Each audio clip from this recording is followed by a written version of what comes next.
नमस्कार दोस्तों, स्वागत है आप सभी का हमारे YouTube चैनल आर के योजना पर। प्रधानमंत्री किसान सम्मान निधि योजना का लाभ ले रहे किसानों के लिए आज की यह एक महत्वपूर्ण और जरूरी खबर है। जैसे कि आप नोटिफिकेशन में देख रहे हैं, पीएम किसान सम्मान निधि योजना की सभी किस्त प्राप्त करने के लिए किसानों को यह कार्य करना अनिवार्य है। यदि आप यह कार्य समय से नहीं करेंगे तो जो आपकी प्रधानमंत्री किसान सम्मान निधि योजना की किस्त है वह आप अपने बैंक खाते में प्राप्त नहीं कर पाएंगे। इस योजना का लाभ आप नहीं उठा पाएंगे। तो कौन कौन से कार्य किसानों को करने होंगे इस योजना का लाभ लेने के लिए, किन डॉक्यूमेंट की आवश्यकता होने वाली है और कहां पर जाकर आप ये सभी कार्य कंप्लीट कर सकते हैं, सभी इंफॉर्मेशन डिटेल वाइज में इस वीडियो के माध्यम से आपको मिलने जा रही है। वीडियो की शुरुआत करने से पहले हमारा आपसे निवेदन है, यदि आप हमारे चैनल पर पहली बार आए हैं तो चैनल को सब्सक्राइब जरूर कर लीजिएगा। साथ ही बेल आइकन के बटन को प्रेस करना ना भूलें, ताकि जो हमारी वीडियो का नोटिफिकेशन है वह सबसे पहले आपको प्राप्त हो और आप सबसे पहले ही उसका लाभ उठा सके। चलिए वीडियो की शुरुआत कर लेते हैं और इस योजना की जो सभी इंफॉर्मेशन है डिटेल वाइज में हम आपको दे देते हैं। प्रधानमंत्री किसान सम्मान निधि योजना जो यह स्कीम है, यह केंद्र सरकार की योजना है जो कि केंद्र सरकार की देखरेख में ही चलाई जा रही है और भारत के सभी किसानों, जो पात्र किसान हैं, उन सभी किसानों के लिए यह एक बहुत अच्छी योजना है। इसमें किसानों के आर्थिक सहायता की जाती है। अब देखिए, अब तक की प्रधानमंत्री नरेंद्र मोदी जी के द्वारा अब तक की इस योजना की 16वीं किस्त के जो 2,000 रुपये हैं, 16वीं किस्त के 2,000 रुपये वह 9 करोड़ से अधिक किसानों के बैंक खाते में ट्रांसफर कर दिए गए हैं। हालांकि कई लाख ऐसे किसान हैं जिनको 16वीं किस्त के 2,000 रुपये प्राप्त ही नहीं हुए हैं। कुछ किसान ऐसे हैं जिनको 15वीं या 14वीं या 13वीं या 12वीं, और कुछ किसान ऐसे जिनको एक भी किस्त अभी तक प्राप्त नहीं हुई है। यदि आप भी एक किसान हैं, आप भी इस योजना का लाभ लेना चाहते हैं, आपकी भी कोई भी किस्त रुकी हुई है, तो ध्यान से आप इस वीडियो को देखिए और समझिए। यदि आप इस वीडियो को अंत तक देख लेते हैं तो सभी डिटेल इस योजना की जो इन्फॉर्मेशन है आपको समझ आएगी और ये सभी कार्य आपको पूरे करा लेने हैं। तभी आप भविष्य में मिलने वाली 17वीं किस्त के 2,000 रुपये अपने बैंक खाते में प्राप्त कर सकते हैं। भविष्य में जितनी भी किस्त इस योजना के तहत आपको दी जाएगी तो वह सभी आप लाभ उठा सकते हैं। लेकिन उससे पहले ये सभी कार्य करना आपके लिए अनिवार्य है। जिसने नहीं किया वह भी देखिए और जिसने कर लिया है एक बार वह भी आप चेक कर लीजिए कि कहीं ना कहीं कुछ कार्य अधूरा तो नहीं रह गया है। देखिए दोस्तों, बात कर लेते हैं पहले कार्य के बारे में जो किसानों को करना है इस योजना का लाभ लेने के लिए। अब देखिए यहाँ पर आधार कार्ड, देखिए आधार लिखा हुआ है, लिंक बैंक। अब इसमें यह भी बताया गया है अपने बैंक खाते को आधार कार्ड से लिंक रखें।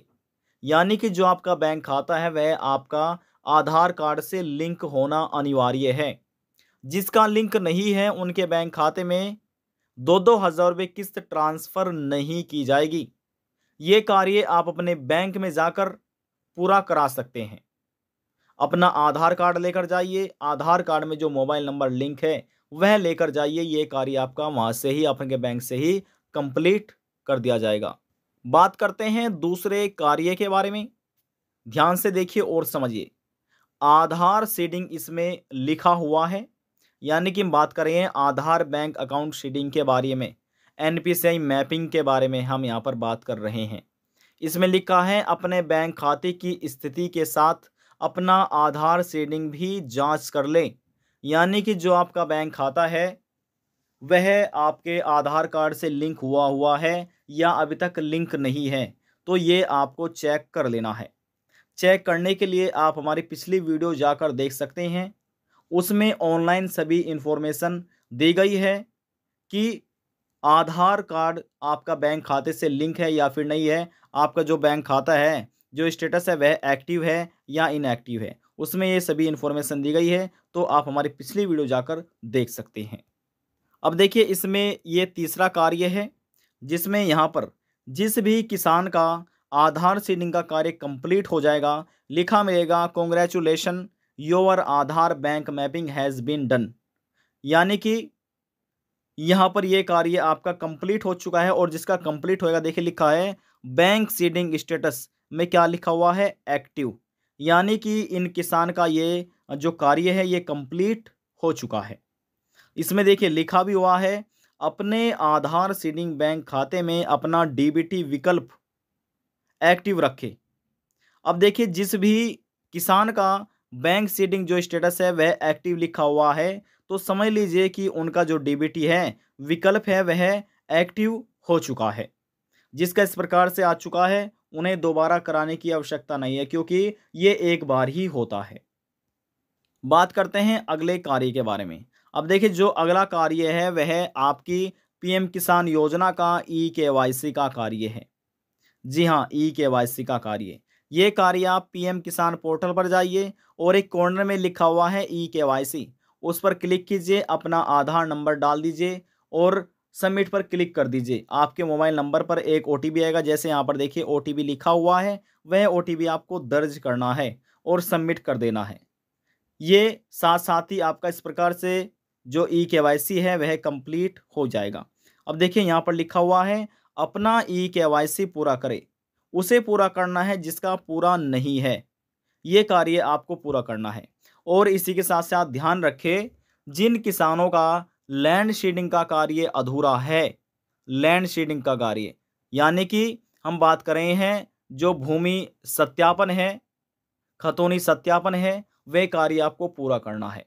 पूरा करने के बाद इसमें ज़मीन की फ़र्द या खतौनी की आवश्यकता होती है, वे आप अपने पटवारी या लेखपाल जाकर वहाँ से निकलवा सकते हैं। उनके साइन या स्टैम्प आप कराइए और सीएससी सेंटर पर जाकर इसको आप पोर्टल पर अपडेट करा दीजिएगा। इतना कार्य आपको करना है, कुछ दिनों के बाद ही ये अपडेट भी हो जाएगा और ये कार्य आपका सफलतापूर्वक भी हो जाएगा। यानी कि इस प्रकार से तो आपका लैंड शेडिंग का कार्य जो है वह कंप्लीट हो जाएगा। ई केवाईसी कैसे करा सकते हैं ये भी हमने आपको बता दिया। आधार बैंक अकाउंट शेडिंग आप कैसे करा सकते हैं ये भी हमने आपको बता दिया है। तो 3 से 4 कार्य हैं जो भी किसानों को करना अनिवार्य है यदि इस योजना का लाभ लेना चाहते हैं। ये कार्य सभी किसानों को करना अनिवार्य है। अब देखिए जिन किसानों को 16वीं किस्त के 2000 रुपये मिल चुके हैं, वे सभी किसान अपनी 17वीं किस्त का इंतजार कर रहे हैं। 17वीं किस्त के 2000 रुपये कब आएंगे, 17वीं किस्त कब आएगी? तो यहाँ पर देखिए हम आपकी जानकारी के लिए बता दें कि पीएम किसान सम्मान निधि योजना के तहत साल में 3 किस्तों में 6000 रुपये, जी हाँ 3 किस्तों में 6000 रुपये किसानों के बैंक खाते में ट्रांसफ़र किए जाते हैं। जी हाँ, ये आपकी पहली किस्त हो जाती है, ये दूसरी है और ये तीसरी है। 3 किस्तों में सरकार साल में 6000 रुपये किसानों के बैंक खाते में इस योजना के तहत ट्रांसफ़र करती है। एक किस्त 2000 रुपये की है तो 3 किस्त साल में दी जाती है। 4 महीने के अंतराल पर ये किस्त किसानों के बैंक खाते में ट्रांसफ़र की जाती है। अब देखिए दोस्तों यहाँ पर लिखा हुआ है द फाइनेंशियल बेनिफिट यानी कि 6000 रुपये हैं। वे जो पात्र किसान है यहाँ पर 3 किस्तों में 2-2 हज़ार रुपये की एक किस्त है, तो 3 किस्तों में 4 महीने के अंतराल पर जो टाइम पीरियड बनाया गया है, ये इसके तरीके से ही किसानों के बैंक खाते में ट्रांसफ़र की जाती है डीबीटी के माध्यम से। डायरेक्ट बेनिफिट ट्रांसफ़र, ये डीबीटी के माध्यम से ट्रांसफ़र किया जाता है। तो इसलिए आपको बोला जाता है ये सभी कार्य आप अपने पूरे कर लीजिए समय रहते हुए, 17वीं किस्त के 2000 रुपये ट्रांसफ़र होने से पहले ही। ठीक है, तो ये कार्य आपको पूरे करने हैं। यदि इसमें से आपकी पिछली किस्त अधूरी है तो वह भी आपको दे दी जाएगी। अब देखिए जो पहली किस्त होती है वह साल में ट्रांसफ़र करती है अप्रैल से जुलाई के बीच में, कभी भी ट्रांसफ़र कर सकती है। जो दूसरी किस्त है वह अगस्त से नवंबर के बीच में ट्रांसफ़र की जाती है। जो तीसरी किस्त है वह दिसंबर से मार्च के बीच में केंद्र सरकार कभी भी ट्रांसफ़र करती है। अब देखिए इस योजना की तो 16वीं किस्त जो थी वह दिसंबर से मार्च के बीच में यानी कि फरवरी महीने में ट्रांसफ़र कर दी गई थी। अब जो आपको वर्ष 24 के तहत दी जाएगी वह अप्रैल से जुलाई के बीच में कभी भी केंद्र सरकार 17वीं किस्त के 2,000 रुपये कभी भी ट्रांसफर कर सकती है। हालांकि इसका कोई भी एक ऑफिशियल नोटिफिकेशन जारी नहीं किया गया है। अभी तक कोई भी तारीख डिक्लेयर नहीं की गई है। अनुमान के अनुसार यहाँ पर देखिए, आप स्वयं भी इसको समझ सकते हैं।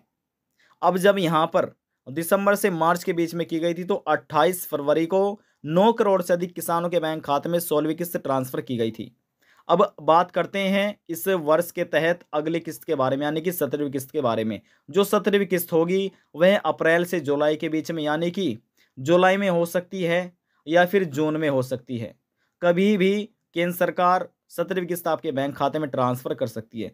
केवल उन्हीं किसानों को यह लाभ दिया जाएगा जिसका ई-केवाईसी का कंप्लीट कार्य होगा, लैंड सीडिंग का कार्य कंप्लीट होगा, आधार बैंक अकाउंट सीडिंग का कार्य कंप्लीट होगा। उन्हीं के बैंक खाते में ये 17वीं किस्त ट्रांसफर की जाएगी। यदि आपने अभी तक नहीं कराया तो आपके पास समय है, जल्द से जल्द आप अपना यह कार्य कंप्लीट करा लीजिए। आज की जानकारी में बस इतना ही। यदि आपको हमारी दी हुई जानकारी पसंद आई तो वीडियो को जरूर लाइक कर दीजिएगा। आपके एक लाइक से हमें बहुत ज़्यादा मोटिवेशन मिलता है। यदि जानकारी को लेकर मन में कोई सवाल है, डाउट है, पूछना चाहते हैं, नीचे कमेंट बॉक्स में आकर पूछ सकते हैं। सभी सवालों का जवाब आपको दे दिया जाएगा।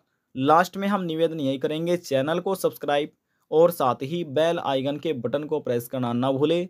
अब हम आपसे मिलते हैं नेक्स्ट वीडियो में एक और नई जानकारी के साथ। तब तक के लिए जय हिंद, जय भारत।